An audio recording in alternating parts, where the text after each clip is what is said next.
తెలుగువారి number 1 choice Telugu matrimony. సంక్రాంతికి ఊరెళ్తున్నారా? Ticket confirm అయిందా? అయితే ఒకసారి చెక్ చేసుకోండి. ఎందుకంటే ఏపీ జనాలకు ఊహించని షాక్ ఇచ్చారు ఆర్టీసీ అద్దె బస్సుల ఓనర్లు. నిర్వహణ వ్యయం పెరిగిపోతూ ఉండటంతో ఈ నెల 12 నుంచి సమ్మెబాట పట్టాలని నిర్ణయించారు. ఏపీఎస్ఆర్టీసీలో సమ్మె సైరన్ మోగింది.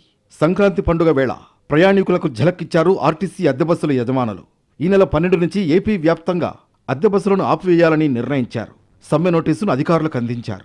బస్సులకు చెల్లిస్తున్న రెంట్ పెంచాలని కొన్నాళ్లుగా విజ్ఞప్తులు చేస్తున్నారు. గత ఏడాది కూటమి ప్రభుత్వం స్త్రీ శక్తి పథకాన్ని ప్రారంభించింది. మహిళలకు ఉచిత బస్సు ప్రయాణాన్ని అందిస్తోంది. రద్దీ పెరగడంతో నిర్వహణ వ్యయం కూడా పెరిగింది.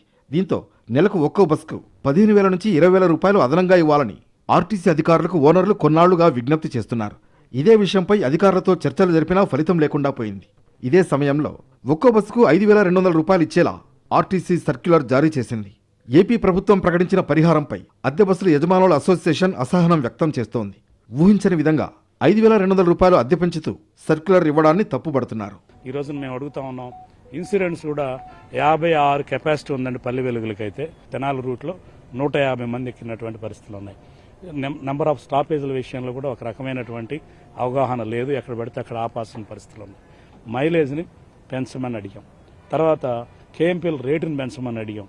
ఇన్సూరెన్స్ 54 దాటితే గనక ఇన్సూరెన్స్ వాడికి క్లెయిమ్ అయిపోతే నష్టపోయేది ఆర్టీసీ యాజమాన్యం నష్టపోతుంది. యజమాని హైర్ బస్ యజమాని నష్టపోతాడు. చాలా మినిమం కాంపెన్సేషన్ని ఇస్తూ సర్క్యులర్ జారీ చేశారు. అది ఏకపక్ష నిర్ణయం అని మాత్రం మేము ఖచ్చితంగా చెప్పగలుగుతా ఉన్నాం. ప్రస్తుతం ఏపీ వ్యాప్తంగా ఏపీఎస్ఆర్టీసీలో 2,700 అద్దె బస్సులున్నాయి. వీటిలో 2,419 బస్సులను స్త్రీ శక్తి పథకం కోసం నడుపుతున్నారు. వీటిల్లో metro express, city ordinary, Palle Velugu, ultra Palle Velugu లాంటి బస్సులున్నాయి.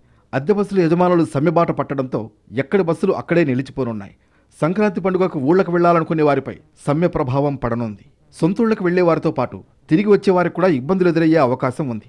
ప్రయాణికుల రద్దీ ఎక్కువగా ఉండే సంక్రాంతి సమయంలో అద్దె బస్సుల యజమానులు సమ్మెకు దిగుతుండటంతో ప్రభుత్వం ఎలాంటి చర్యలు తీసుకుంటుందో చూడాలి.